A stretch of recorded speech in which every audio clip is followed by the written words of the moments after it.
Let us start our international speech and evaluation contest. And we are beginning with who is opening our today's meeting, officially opening. Our Area B1 Director, Vadim Surzik. Microphone, of course. Oh, hello, everyone. I'm Vadim Surzik, Area Director of Area B1. And I'm glad to announce a very prominent event, a very prominent day today is our B1 area contests. So we have representatives from 3 clubs today.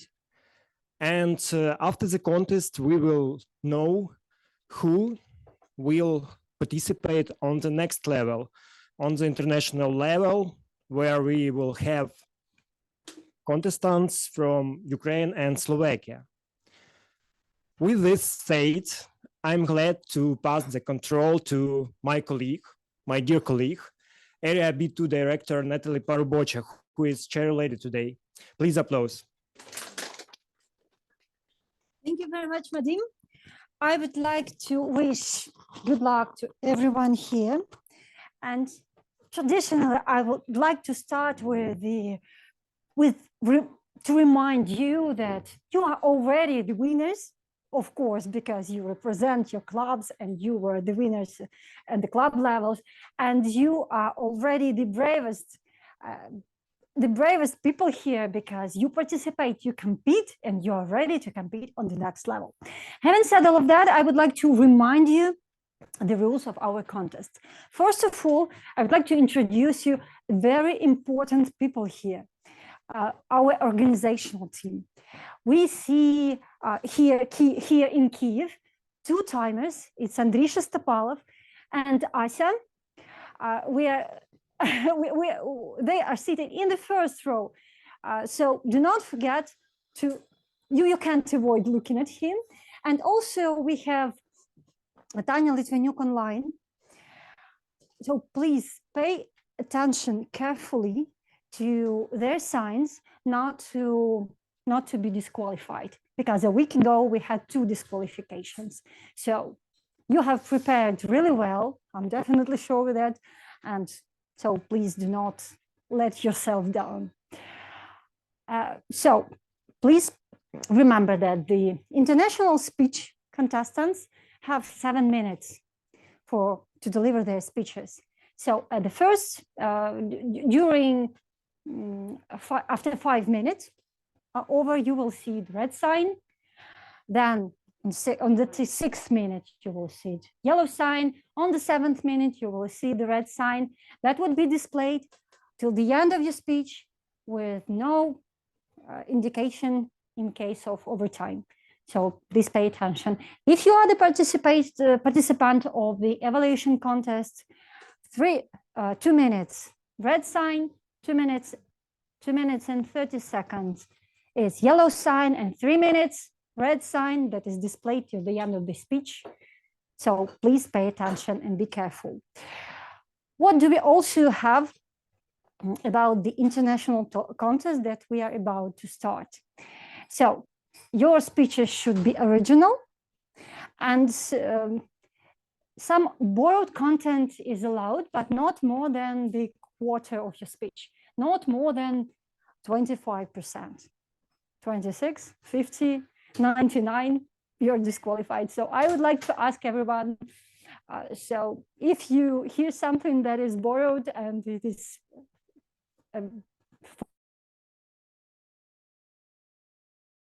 definitely sure. I believe that our today's contestants are really fair, and they are delivering and convey their own messages, and the borrowed content isn't take much of their speeches.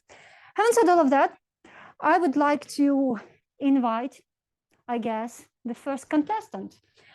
Before that, we have our chief judge here.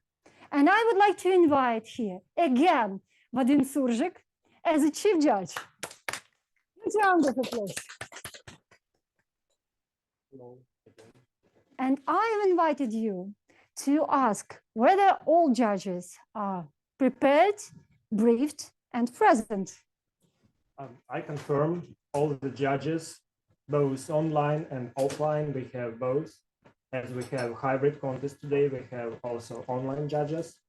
So both of them, all the judges know their duties and ready to judge, ready to perform their duties. Thank you very much. Thanks to the judges and to the chief judge. What would I like you to ask? To switch off your mobile phones or put them to the silent mode, not to bother everyone.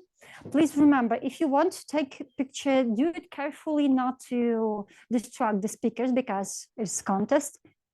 Let us start. And now we're ready to put on the speakers because our first contestant is going to be online, and it is Ruslan Tysovskyi.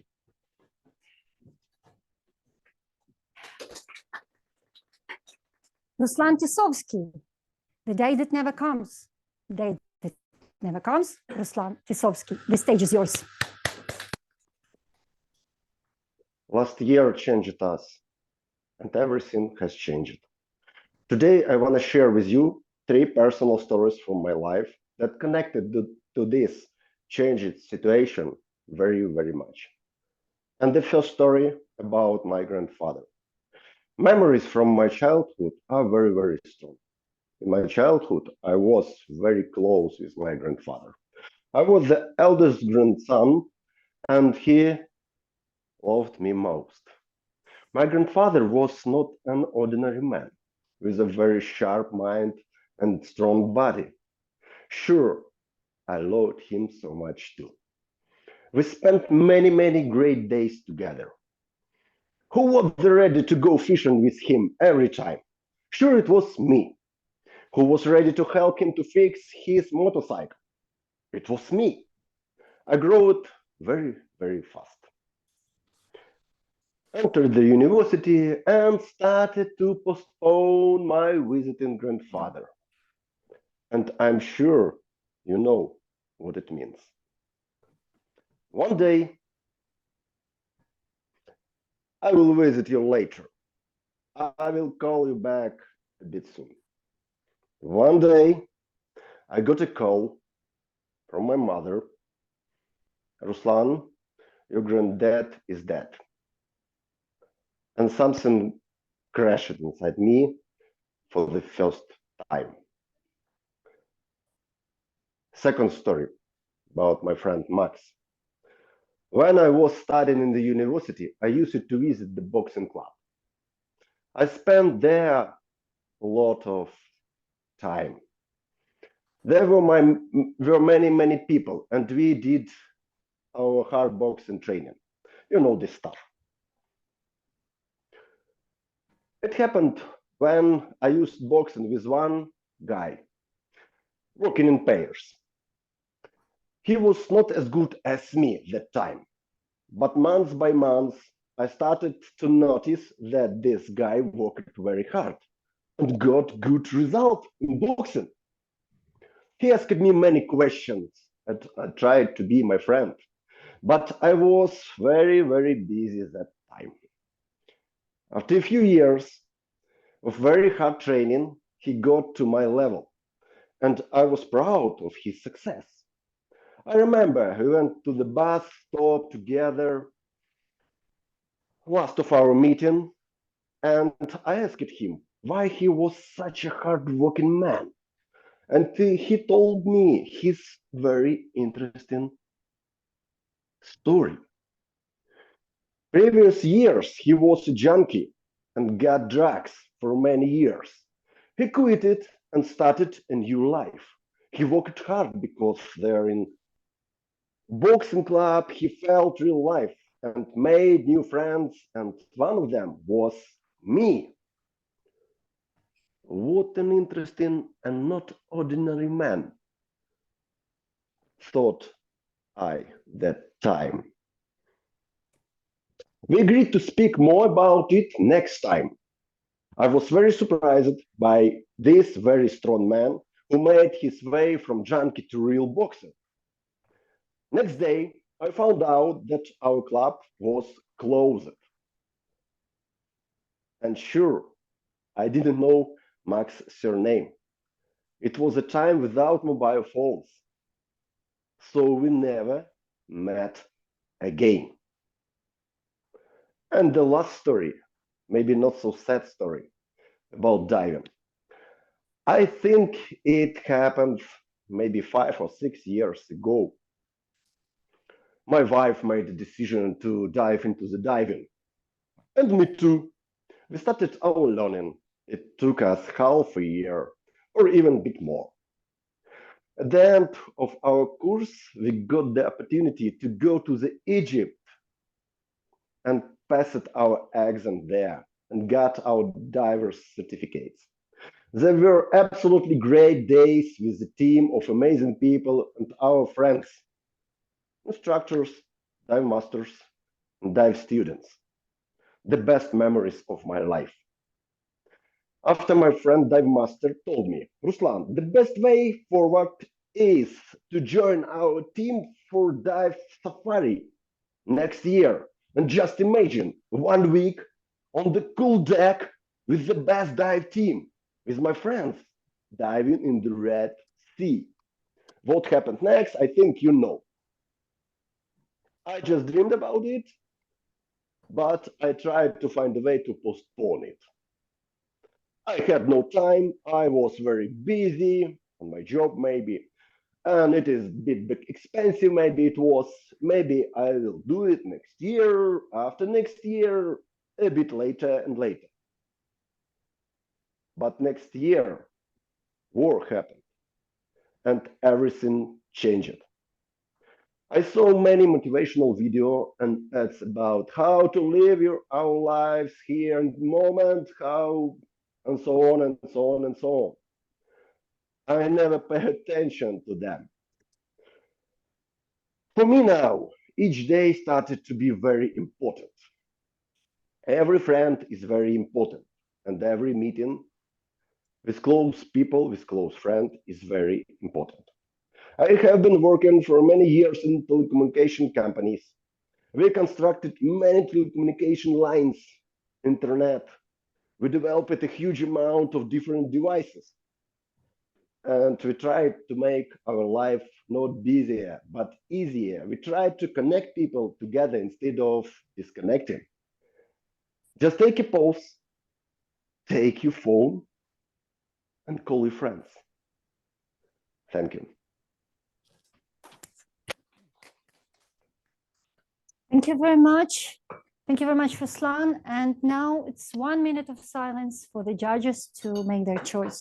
So dear timers, show me the red screen or red card in a minute.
Thank you, dear timers.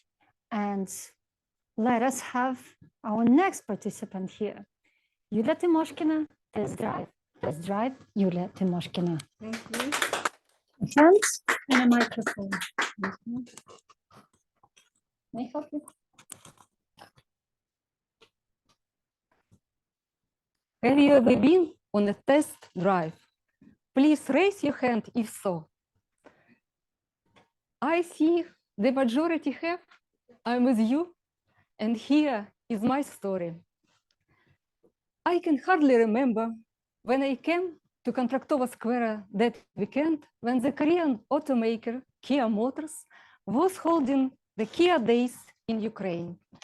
At the celebration, almost the whole space of the square was occupied by numerous stalls with drinks and foods, interactive stands, and of course, automobiles.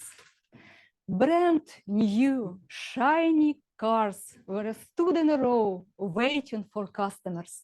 The manufacturer offered test drive. I immediately decided to participate in it. And indeed, by that time, I had already had an experience of driving a vehicle. I had driver's license with me, and test drive was for free. That's cool. I registered and got in line to wait for a car. The more I waited, the more nervous I got. I was thinking to myself, I'm going to drive big, expensive new car, which is not mine. What if I can't handle driving it? Fail to turn, fail to fit into a turn or stop on time.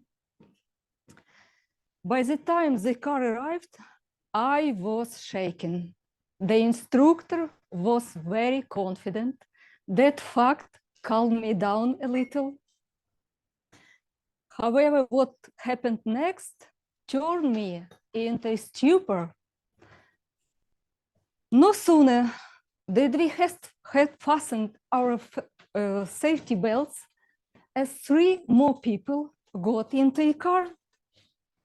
Who are they? As it turned out, they were a family, parents and their son of 12. Would you mind driving us as passengers? We would like to take a test drive, but have no time to wait. Of course not. Oh my God. Now I'm going not only drive an expensive, big new car, which is not mine. I'm going to drive the one with 3 passengers, which is more great responsibility. Oh my God. I exhaled and started the engine. The car started moving. The first traffic light, the second one, the third. I feel that my legs turn to jelly and everything is like in a fog. To distract myself somehow from the situation, I decided to ask instructor about the first thing that crossed my mind. Could you guess what I asked? How expensive is this car? It cost 1 million. Oh my God, 1 million, and I'm driving it. People who are driving next to me, please be careful. It costs an arm and a leg. Little by little, my anxiety disappeared. I noticed that the car was easy to manage. On the embankment, I accelerate so much that instructor made a gest, calm down, please. When we returned to the place, to the square, there was no place for worries. The only thing I felt there was excitement about trying something new. And now I can recall this situation with a smile. When we start something new, we often feel all that kind of emotions: fear, hesitation, lack of experience. But as soon as we remind ourselves that the steering wheel is in our hands, uncertainty will be replaced with confidence and passion. Please change yourself. Try something new. Test your life. Drive your life. It's definitely worth trying. Thank you.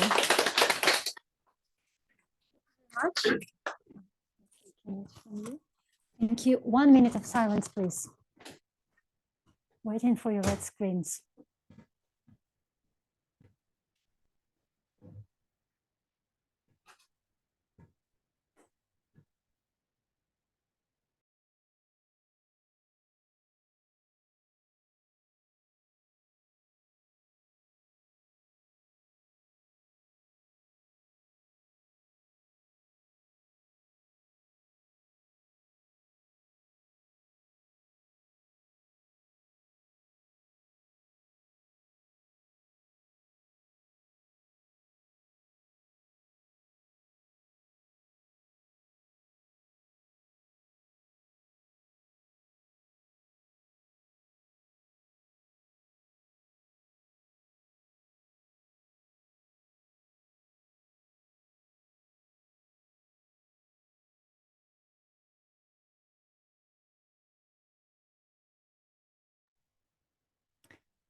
I see red cards. Thank you very much, dear timers. And the third participant, Iaroslav Chudaiev. We love, we do, we win. We love, we do, we win. Iaroslav Chudaiev.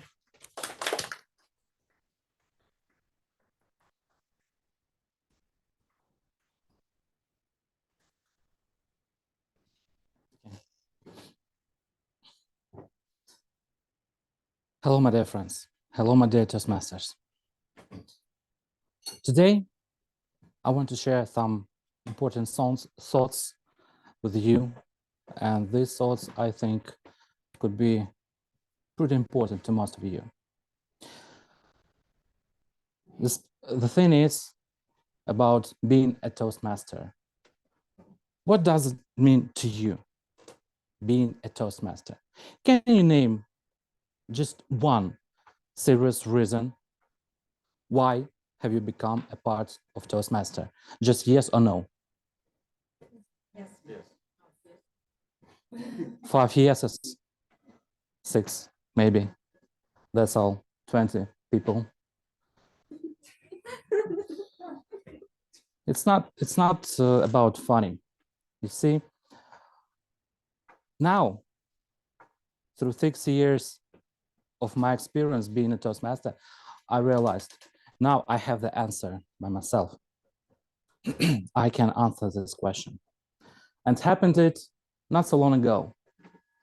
On one of Toastmasters meeting, I heard a person's words.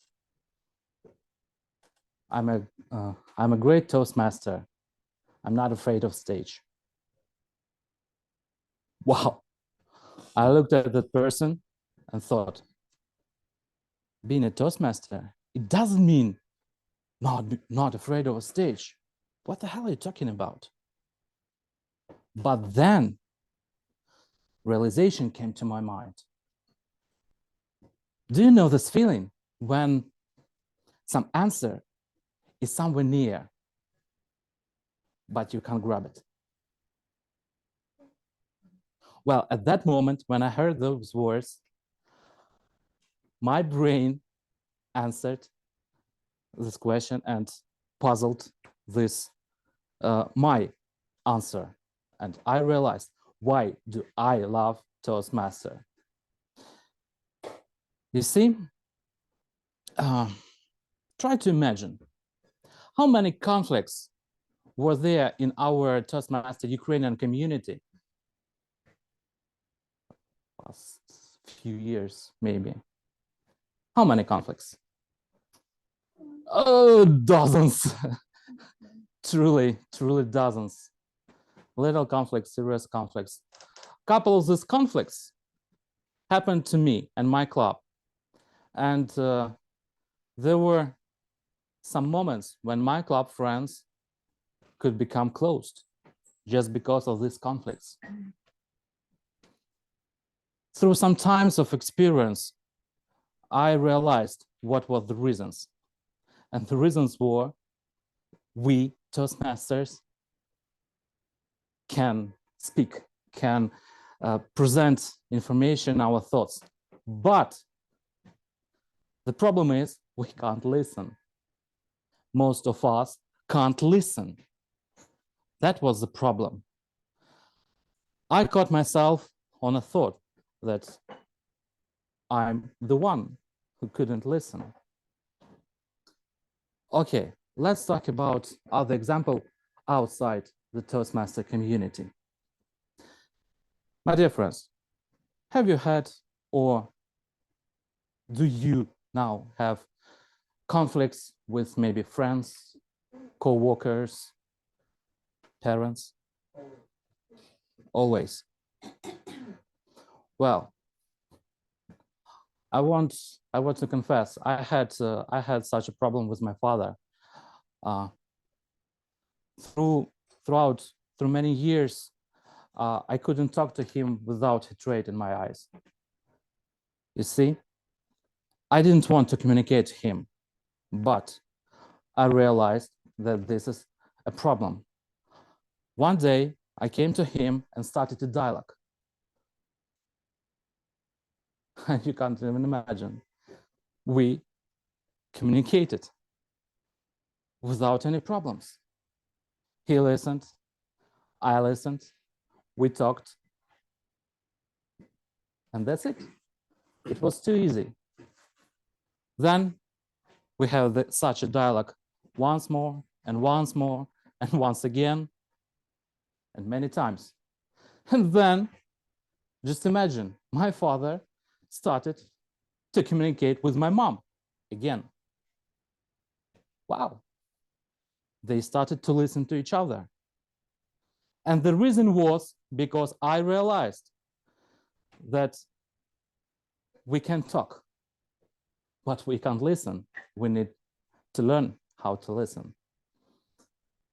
And that was the problem of whole the idea. You see, as a Toastmaster, we learn how to speak, how to present ourselves. As for me, I don't really care about being a public speaker. I don't care about being a motivational speaker. I don't need it. I don't like even being a stage performer. What I do really care is how to become a great communicator. This is why I love Toastmasters. Throughout years, when I became Toastmasters, it's a little bit more than 6 years, I realized that from now on, I'm on the right way of being a Toastmaster. I know how to fight these battles. And now I know how to win this battle of my life. Thank you very much.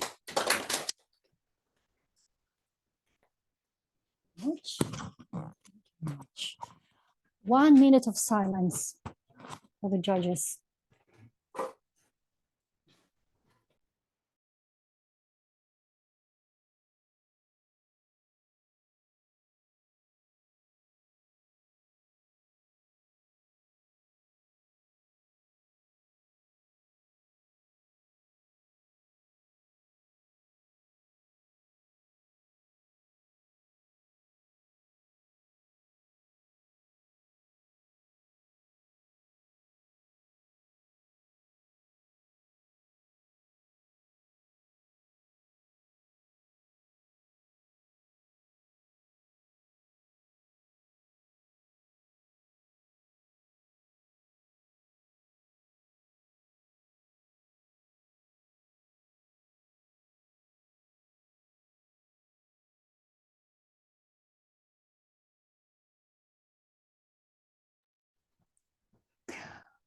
I see the red cards already. The red cards are displayed. So our next participant is here, Anna Tkach. In Rain and Mud, who did the works? In Rain and Mud, who did the works? Anna Tkach. I will help you. Many thanks.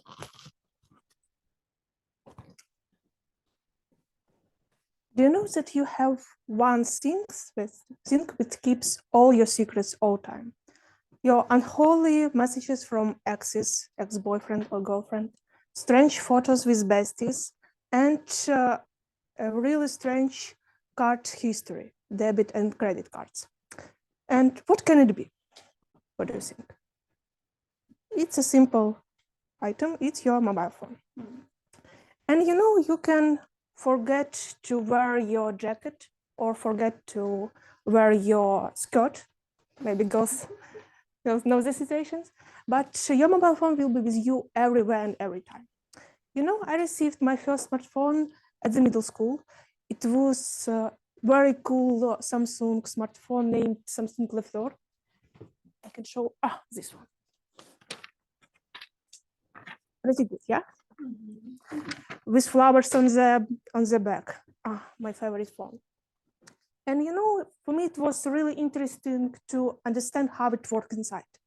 Perhaps it was the main reason why I chose telecom as my current career. You know, perhaps you know what is the most famous Ukrainian company and the older telecom company in Ukraine? Ukrtelecom. And you know, it's unwritten law that the true telecom engineers should finish Ukrtelecom. And if you finish it, you will be a real hero. You know, I worked in Ukrtelecom, in Vodafone, and now in Ericsson Ukraine. And I always work with men team, in the men team. And I was a single girl with 12, 20, 30 men in the one department.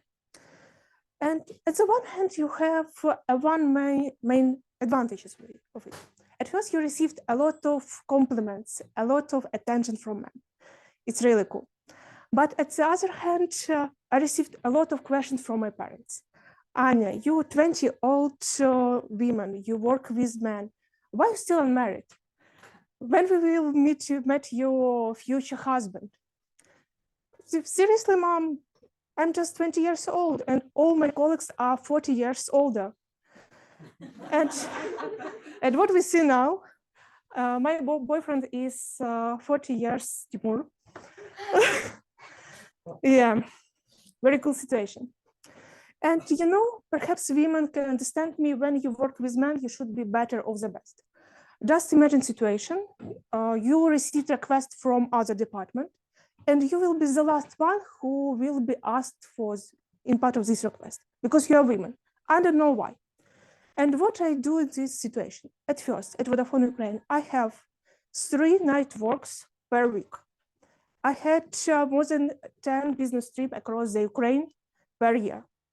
Also, I was involved in 6, 7 projects simultaneously. And it was a very cool experience. And I had a lot of interesting stories, cool, interesting stories about telecom. One of them is very famous. Perhaps you remember last year, emergency at Kyivstar, Ukraine. Me too, because I wake up at 5 a.m. I take my phone, and what I see 1,000 calls from my colleagues, 1,000 missed SMS from them, with 2 sentences. Anya, Kyivstar is down. What should we do next? For you, it was just 2 or 3 days without mobile coverage, yeah? For me, it was 3 weeks non-stop statement at the Kyivstar office with Red Bull, free pizza, with very tired engineers, with angry Kyivstar boss. But you know, it was really cool because it was opportunity to upgrade your soft and hard skills. And you know, after this this incident, we received a very cool achievement at first from the SBU, and and at the other hand, we received achievement from the Ukrainian armed forces, especially from the team where my uncle services, because by the way, my uncle is a military telecom engineer since 2022. And you know, it was really cool cool experience, and it was opportunity to describe that women can provide more results than most men. And you know, in the telecom industry, there is one very interesting catchphrase which demonstrate how it works inside. In rain and mud, who does the works? Our brave comms teams, of course. If no rain or mud inside, our boss will bank us tight. Thank you.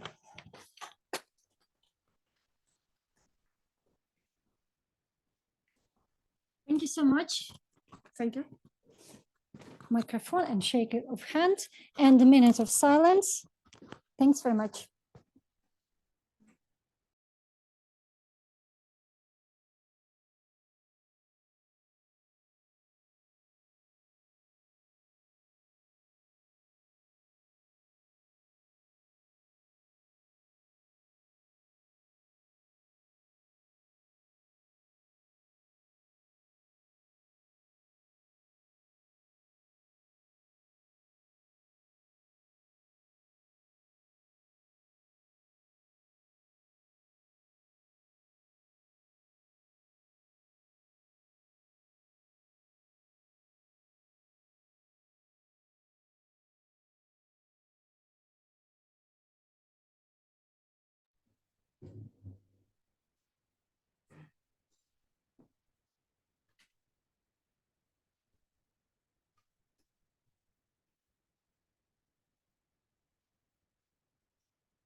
Thank you very much, dear timers.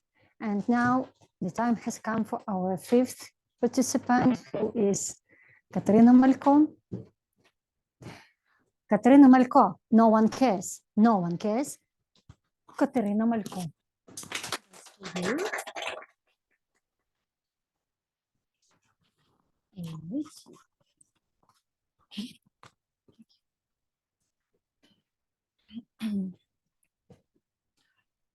I was walking down the street the other day with my headphones on when suddenly my favorite song came on, and I wanted so badly to spin into the rhythm of the song, dancing and singing along, but I didn't. You know why? Because I was afraid of what other people would think of me. I mean, really, who dances in the middle of a sidewalk? And recently, I put myself into thinking, how many times did I stop myself from doing something that I wanted just because I was afraid of other people's disapprovals? How many times did I stop myself from kissing my boyfriend in public because what a slut? Or how many times did I stop myself from laughing too loudly because she's so ill-mannered? How many times did I thought that my jokes weren't funny and my stories weren't interesting? And why did she even come on stage? I was dependent on the opinions of other people. I wanted to be comfortable for everyone. I know it sounds silly, but at the same time, it's in our genes from time immemorial, because our ancestors also wanted to be liked by every member of their tribe, so they wouldn't be expelled and doomed for starvation. But today, in order to survive, we don't need the approval of our grumpy neighbor. And spoiler alert, you'll never get it anyway. So yeah, and I decided that I have to fight this fear. I have to look it in the eye. Recently, my boyfriend and I went to the mountains for a holiday. We arrived at the hotel. We were given a room key, and happy but tired, we opened the door and we saw that the room was not exactly like we expected. It was so tiny and cramped and dark and uncomfortable. A few years ago, I would just got upset, but do nothing about it. But not this time. And I decided to go downstairs to the administrator and negotiate. I explained him the situation. He resisted a little bit, but then he gave us a new room key to a new room that was much better and bigger and lighter and much more comfortable.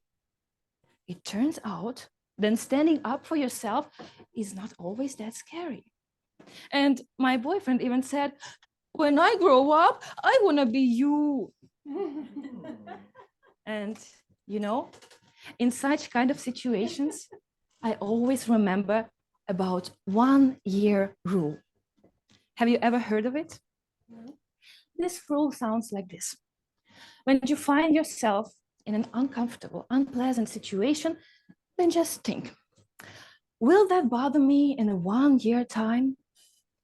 Will that random strangers remember me in a 1 year time? Will I cringe from my bad joke in a 1 year time? Probably yes, but other people, they won't remember it. Actually, no one really cares about me because other people are too obsessed with them and with what other people are thinking of them. Yes, but even worse than the fear of disapproval of real people can be the fear of disapproval of imaginary ones. In high school, I was fond of contemporary literature, especially of contemporary poetry. I even had this collection of poems by a young Ukrainian author, Yuliia Zavadskyi. And there was one poem that was called Tension. It sounded some kind of like this. I, I, I, g, g, g, ig, ig, ig, ig, ig, ig, g. And I was reading it and thinking, how postmodernistic. Even to myself, I was afraid to admit that I didn't like that verse. It was dull. Of course, after a couple of years, I realized that it's not even a literature, but there were some imaginary friends in my head that were saying to me, oh, you just don't understand it. Now I see that not everything that is printed on paper is literature. And in life, just like in literature, you have to gain a variety of experiences, from the worst ones to the very beautiful ones. Because only then you will know what you really like and why. So yeah, trying to be liked by everyone is not realistic and counterproductive. And if it is an evolutionary thing, then probably 99% of all people also have these issues. For example, you also can be afraid of what I think of you. So it's completely normal and it's a human thing. But if you struggle too much with these problems, then I suggest you to use this simple 3 steps recipe. Step number 1. Just learn more about yourself and your interest, because only then you will understand what you really like and why. And then you will become more tolerant to yourself. Step number 2.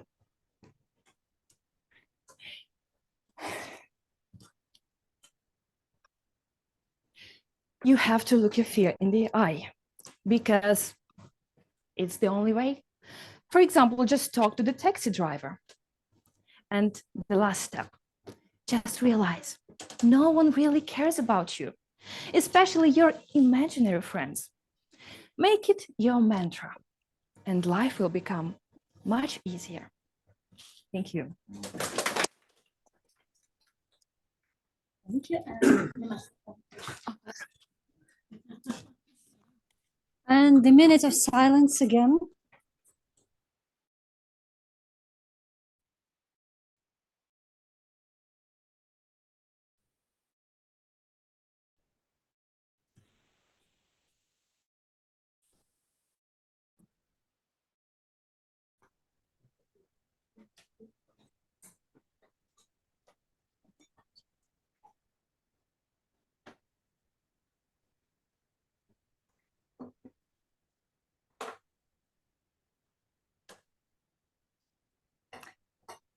now soon we're going to have the online participants.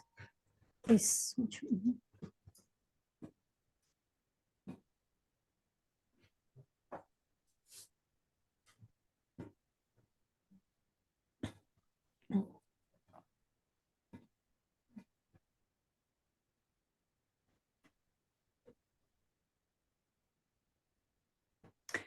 The minute of silence is over, and we are having an online participant.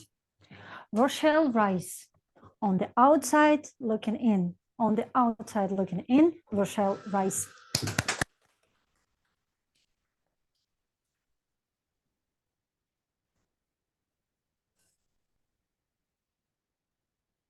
I can hear the air raid silence going off. Move away from the window as you need to stay safe. Do whatever you need to do, and we'll continue our meeting. Contest chair, fellow Toastmasters, and welcome guests. These were the first words I heard from the president of Chamber Club Toastmasters as I sat in on the meeting, zooming in from the United States. I felt so on the outside looking in. Shortly after the war began, we felt compelled to do something to support in Ukraine. So I one day looked at my partner, David, and said, "What would you think about sponsoring a family from Ukraine?" He said, "Sure." What? That meant that we were going to sign up on the United States website, invite a family to come to New York City to live with us for a year, to help them make this transition to possibly seek asylum in the United States. I was shocked. But David's family is from Slovakia. And as his mom describes it, Slovakia, Ukraine, Ukraine, Slovakia. He had a deep sense that we needed to step up and do something. So I sat back and thought, who could help us out with this? And then my sister-in-law's cousin is Polish. I called Yuliia, and she said, actually, I know the mayor of a small town in Poland. And before you knew it, we were on a WhatsApp video call with Svetlana and her 6-year-old son, who had taken refuge in Poland. Now, it was David and I and my parents, because we were visiting them. And the minute they came on screen, I was shaking. There was a bit of a communication gap, but on a human-to-human level, we connected. And we knew this was all going to work. So we put together all the passport information we needed. We had to apply in the United States and put together a whole website, show our financials, show our references, all of this. And all of it came through and ready to go.